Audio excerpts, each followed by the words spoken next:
Amazing, amazing, amazing, amazing. Yang meninggalkan temannya jauh lebih buruk daripada sampah. Pikiran macam apa yang melatar belakangi saya? Tidak menariknya. Kenapa sampai saat ini berupa kau sarjana? Macam permainan katanya Mansur itu. Aku ingin mencintaimu dengan Sigma, dengan Skibidi yang tak sempat plus 1000 haura kepada Kecenat yang menjadikannya mewing. Selamat bergabung para pemirsa yang menonton kami ya. Jadi ini pertama kali kita podcast dengan Aditya Permana.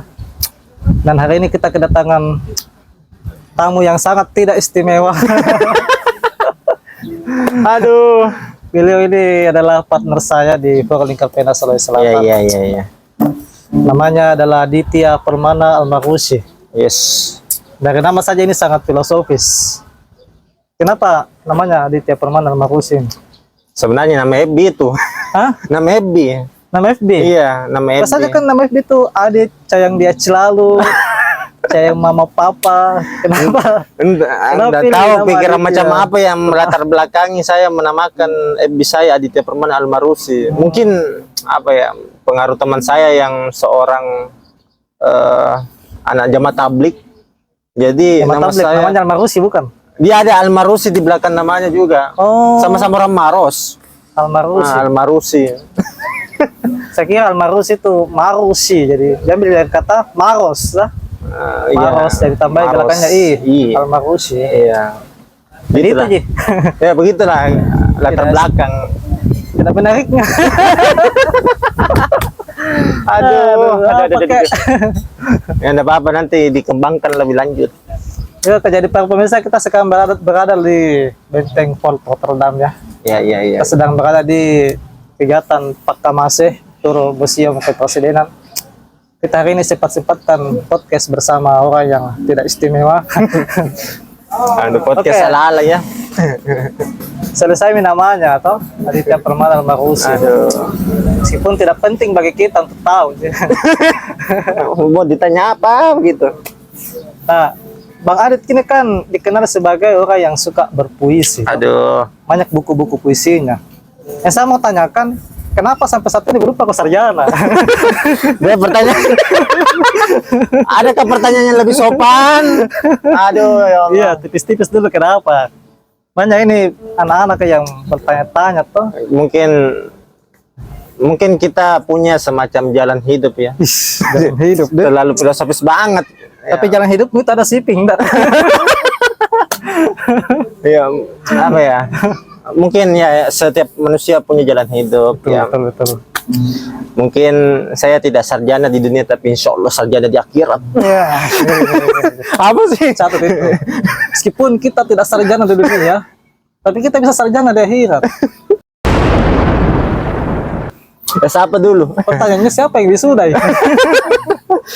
Aduh ya Allah. Nanti wisuda sama malaikat mungkar dan nakir. Aduh.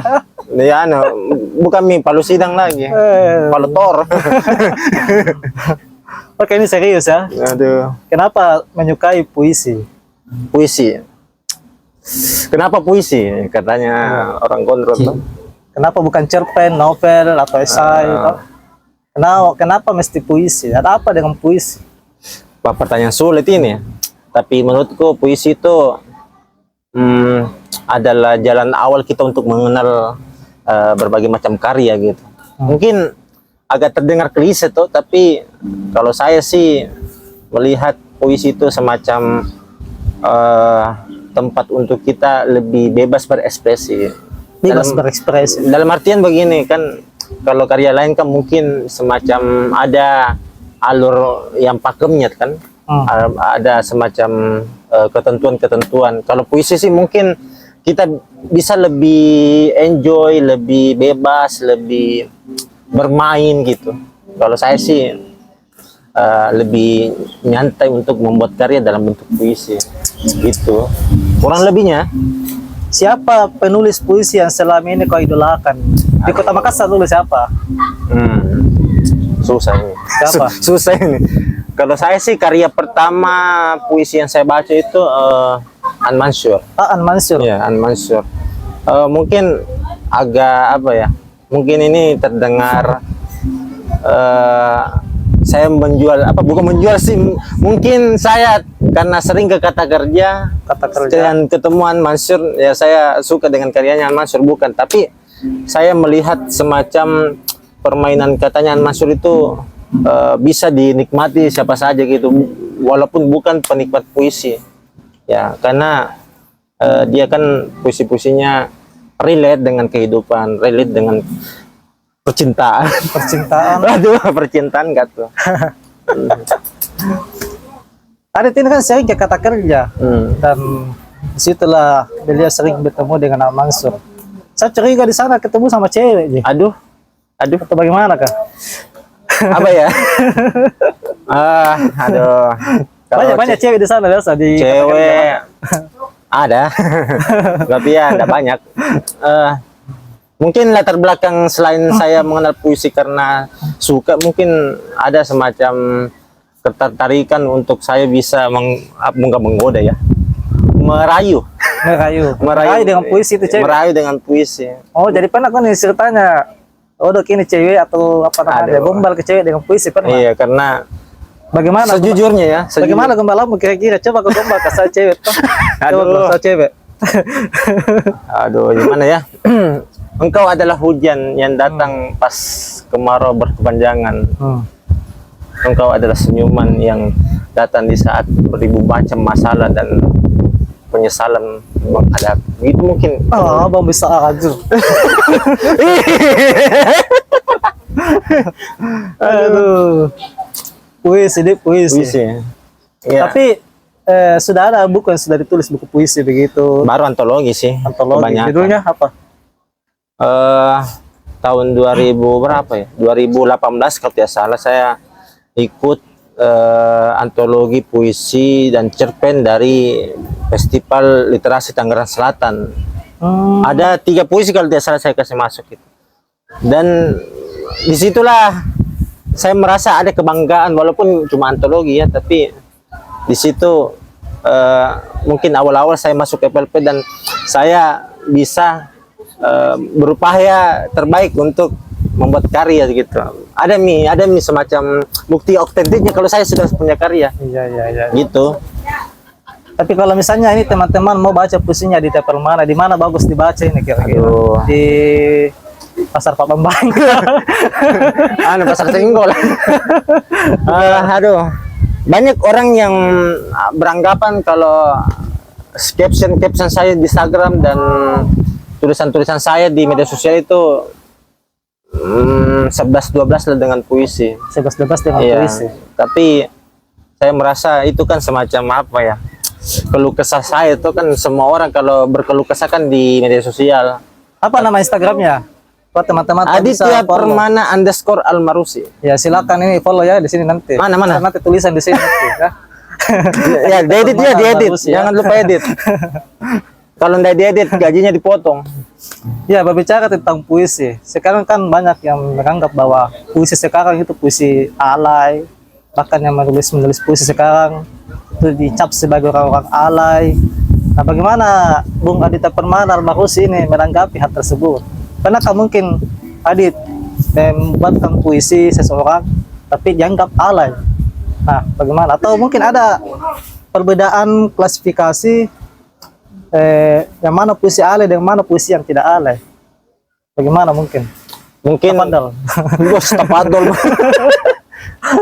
Mungkin apa ya, pandangan-pandangan alay dan lebay dalam puisi itu sebenarnya didasari karena puisi itu selalu mengantar seseorang untuk apa ya, merayu atau mengantar untuk mengodo-ngodo. Sebenarnya sih itu kan selera pembaca sebenarnya. Yang penting itu dalam puisi itu kita sebagai penulis itu mau dibawa kemana pembaca gitu.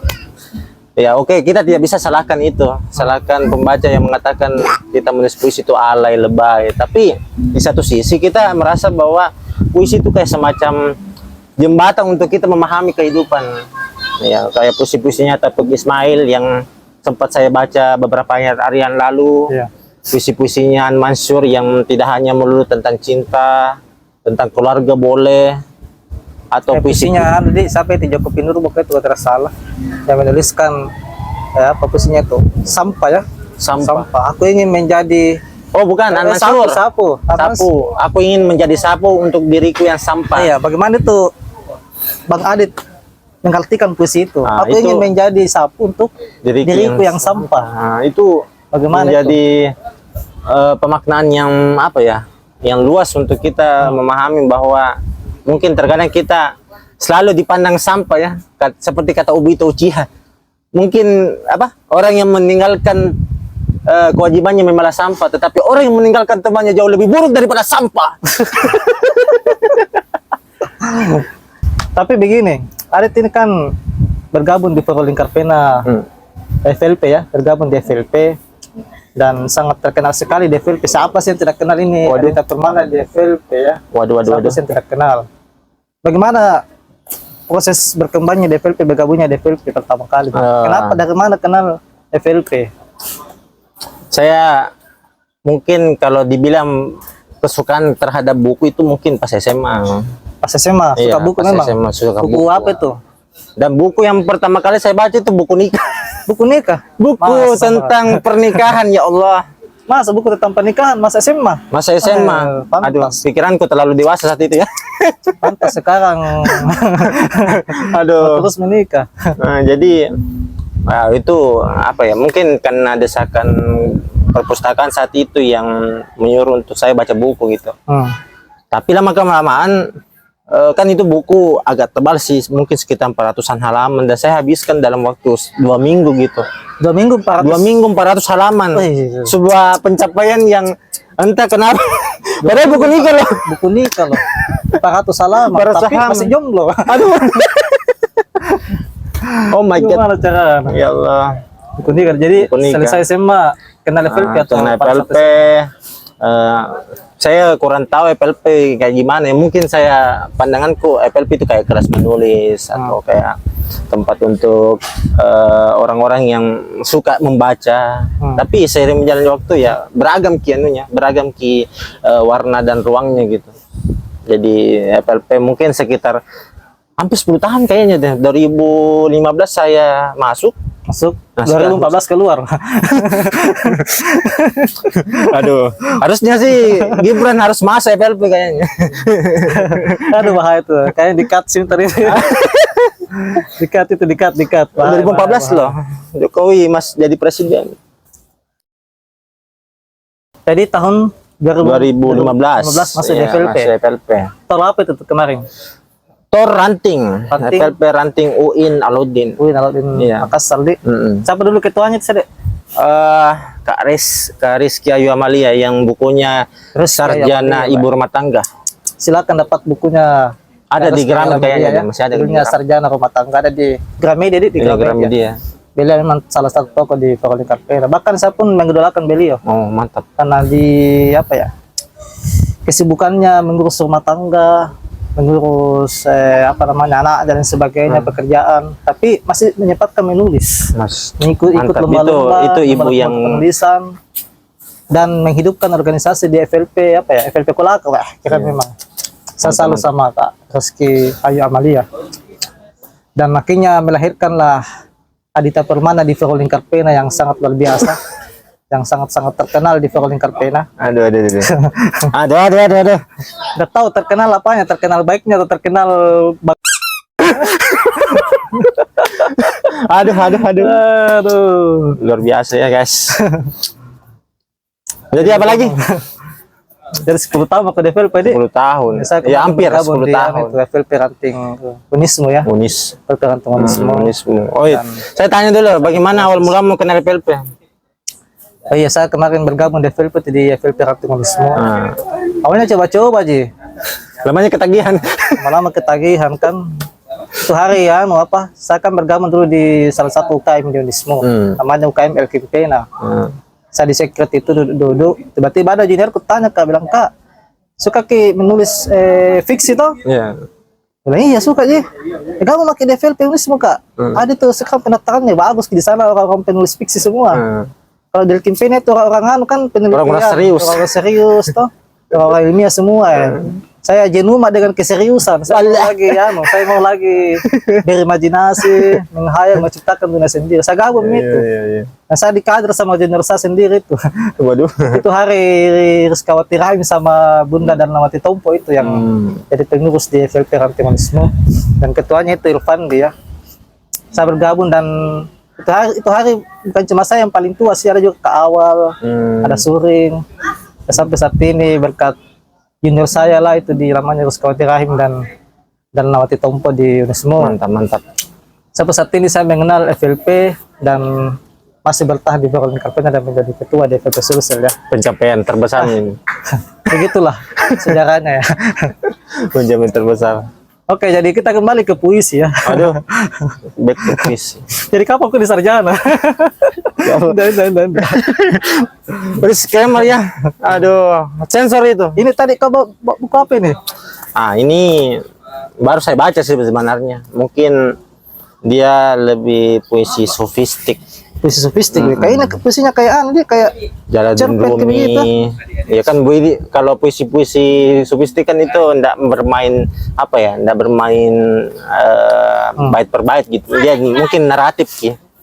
Jadi ada banyak sekali jenis puisi yang sebenarnya tidak hanya melulu tentang bait 1, bait 2 dan seterusnya gitu. Harus banyak-banyak baca buku supaya kita bisa punya banyak referensi, guys. Oh iya, ini Peng, karena ini kan ada buku puisi di sini ya. Nah, yang saya mau tanyakan, kenapa sering sekali aku ditolak cewek? Aduh, mau tahu guys, mau tahu? Kenapa ini sekarang cewek-cewek ini ya, dengan underestimate laki-laki yang mau serius begitu? Kamu kan sering menggembar-gemborkan itu begitu. Aduh, mungkin seiring berjalannya masa kehidupan manusia, itu kehidupan manusia enggak tuh mungkin cara pandang orang sudah dinamis gitu ya. Saya lihat mungkin perempuan tidak hanya melulu melihat seorang laki-laki itu dari bagaimana dia berkata gitu atau sekadar bertindak tok saja, dia juga punya semacam karismatik yang punya nilai plus untuk dia gitu. Ya itu pandangan saya sih sebenarnya, bukan dalam artian semua laki-laki semua perempuan itu melihat seperti itu, tidak. Tapi ya situ saya dapati gitu. Luar biasa ya. Saking bagusnya dia bicara sampai tidak mengerti. Aduh, saya susah guys. Ya, karena di belakang ini sudah Mami mulai acara ini. Mungkin kita bisa penutupan saja ya. Mungkin Kakak Aditya Permana ini bisa bacakan dulu satu puisi favoritnya untuk teman-teman lah toh yang menonton. Mungkin saya akan baca sekarang ya. Baca, oke. Ya, silakan baca puisi yang ditulislah sendiri ya toh. Iya, ada puisi yang ini sebenarnya puisi yang saya bawakan juga dengan performance. Iya. Mungkin saya akan baca untuk semacam Gimana kau bawakan ini puisi? Terakhir di sini di belakang di panggung Pakamase. Juga saya tampil di Nipa Mall, di Antologi Manusia. Banyak panggung lo. Harus ini kayak ini. Jadi teman-teman kalau butuh pengisi acara, pembaca puisi, hubungi saja. Iya. Ini baca puisi. Yang penting bayarannya pas ya. Biar 1 jam beliau baca puisi, insyaallah. Aduh. Ini puisinya judulnya Menggali Kegilaan ya. Oke, silakan. Oke. Aku mendengar ibuku mencincang daging dan ikan, mencecah sayur dan buah, membincang berita percintaan artis dengan tetangga, mencaci antagonis di sinetron India setiap sore, mencari jarum jahit di lantai ruang tamu, menjadi istri untuk bapakku dan ibu untuk aku dan saudara-saudaraku. Aku mendengar bapakku bermain tebak-tebakan. Kenapa ginjal itu ada 2? Karena kalau satu namanya ganjil. Bermain teka-teki silang di koran mingguan sembari melihat burung dalam sangkar dan dalam sarung.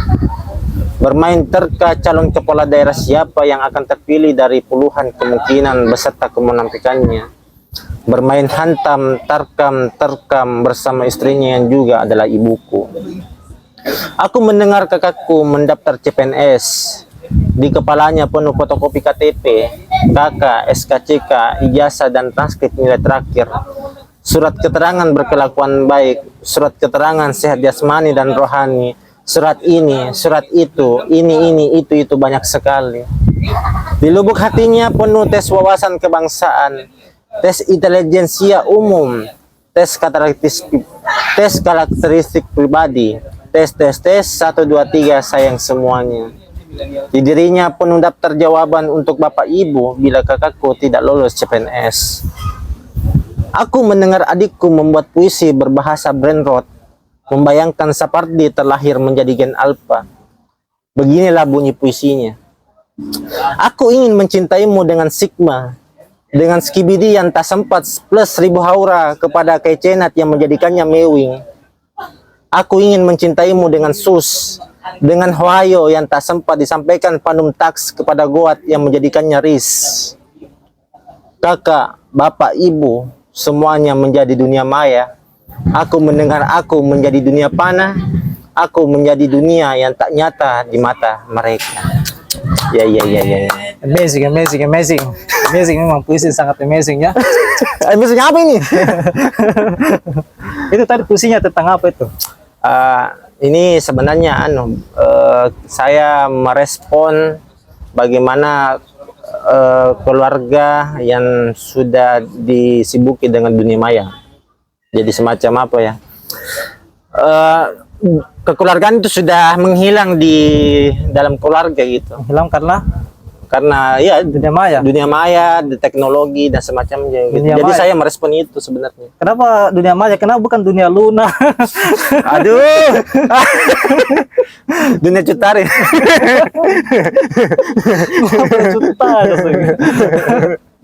Tentang keluarga yang sudah berjarak karena dunia maya. Dunia maya. Memang sangat luar biasa ya. Untuk teman-teman yang penasaran dengan puisinya Aditya Permana ya, silakan pantau Instagramnya beliau ya. Yang Kalau tidak ada suka puisinya beliau langsung saja laporkan di Instagram.